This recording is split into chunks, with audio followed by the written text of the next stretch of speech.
कैसे पता लगे लोगों को कि हमारी जमीन में धन गड़ा हुआ है? और पहले तो ये पता लगे कि कैसे, और दूसरा उसको कैसे निकाला जाए, उसको कैसे प्राप्त किया जा सके, कुछ इसके बारे में बताइए आप। कैसे पता लगे? जी।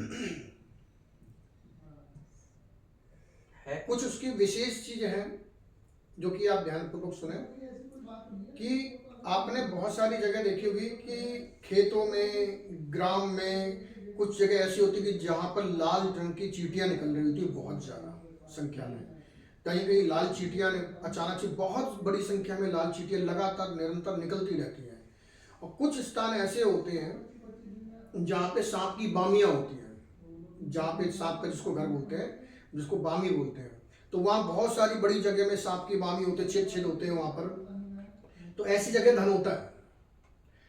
और कुछ ऐसी जगह होती हैं जहाँ पर बामी नहीं होती है, सांप का घर नहीं है, चींटियां भी नहीं है, लेकिन सर्प रहते हैं।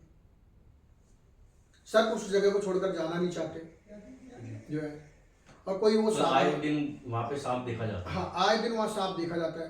और ऐसे दोगले सांप नहीं देखे जाते हैं जो बिल्कुल, जो हकीकत, जो भगवान नारायण का जो सर्प है जो है, जिसके कंठ पे चिन्ह वाला सांप, जिसको जी।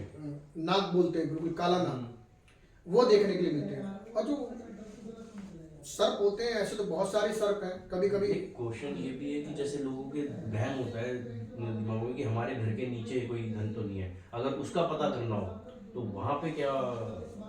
देखो, धन के लिए, धन की प्राप्ति के लिए पहले तो आपको ये पता होना चाहिए कि 100% आपके घर में धन है। यही पूछना चाह रहे हैं गुरु जी कि कैसे पता चलेगा? तो वो हमने आपको 3 मार्ग बताए ना। घर के अंदर तो कैसे कोई सांप निकलेगा, और चींटियां कहाँ आएंगी, कहाँ वो बबूल? निकलेगा। आप पहले तो आप अपने इष्ट को प्रसन्न करिए। धन के लिए बता रहा हूँ, अपने इष्ट जो आपके कुल देवता है, कुल देवी को प्रसन्न करिए, अपने पितरों को प्रसन्न करिए। 40-50 दिन तक प्रसन्न करिए, विशेष दिनों पर प्रसन्न करिए। प्रसन्न करने के बाद में प्रसन्न में क्या क्या क्या करना पड़ेगा? सबके अपना अपना तरीका है। जी। अगर आप मंत्र से प्रसन्न करते हैं तो मंत्र से प्रसन्न करिए, जी। कोई भोग लगा के प्रसन्न करना चाहते हैं भोग लगा के प्रसन्न करिए, अपना अपना तरीका है। ठीक है। और कोई ध्यान करके प्रसन्न करता है, तो पहले प्रसन्न करिए। और आपको जब ये आभास हो जाए कि मेरे घर में इस स्थान पर धन है, तो आपको क्या करना है, उसी स्थान पर एक कटोरी में दूध रखना है, गाय का। एक कटोरी में गाय का दूध, 7 प्रकार का अनाज, साबुत अनाज, 7 प्रकार का अनाज, जैसे वजन के बराबर, वजन। स्वयं के वजन के बराबर 7 प्रकार का अनाज एक स्थान पर, किसी भी एक स्थान पर आप 7 अनाज एक एक मुट्ठी डेली वहां रखिए, दूध के साथ में, दूध के साथ। कुछ समय के बाद में जब आप लगातार ये क्रिया करते रहेंगे, निरंतर करेंगे, तो कुछ समय के बाद में उस स्थान पे नाग प्रकट होने लगेंगे। नाग देवता, जिस दिन वो नाग आ जाए, ये नाग देवता आकर के वहां बैठना शुरू कर दे, 2 दिन 3 दिन, आप समझ लेना कि जिस स्थान पे नाग देवता आकर के बैठेंगे, आप ये समझ लेना 100% उसी स्थान के नीचे धन गड़ा हुआ है। अब कितनी गहराई में गड़ा हुआ है, कितनी गहराई में, जिस साइज के नाग देवता होंगे, मान लो कोई 3 फुट का नाग देवता आ गए, तो 3 फुट प्लस अपनी लंबाई, 3 फुट के नाग देवता और अपनी लंबाई, दोनों को नाप कर उस स्थान पर खुदाई, जिसने अपने वजन के बराबर अन्न रखा है। हाँ, खुदाई। लेकिन क्रिया के बाद में कभी कभी होता क्या है कि कभी ये कितने दिन तक अनाज रखना है?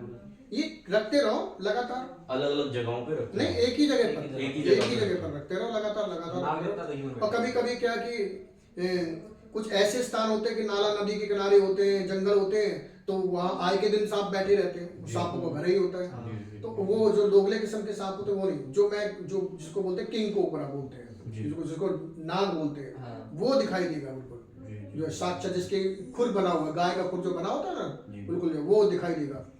वो उस नाग के, क्योंकि जो धन होता है, गड़ा हुआ धन होता है, वो कभी कभी पितरों के अधीन होता है, कभी कभी देवताओं के अधीन होता है, जिन कभी कभी सहायता कर रहे होते हैं, घर के कुल देवता सहायता कर रहे होते हैं, उसकी रक्षा कर रहे होते हैं। तो ये तो चलती प्रति धन माया है, तो वो चलती भी रहती है, धरती के नीचे है। 50 साल के बाद में, जब 50 साल हो जाते हैं, 70 साल हो जाते हैं। गुरुजी, एक चीज और भी है कि जैसे हमें पता लगा है कि आप गद्दी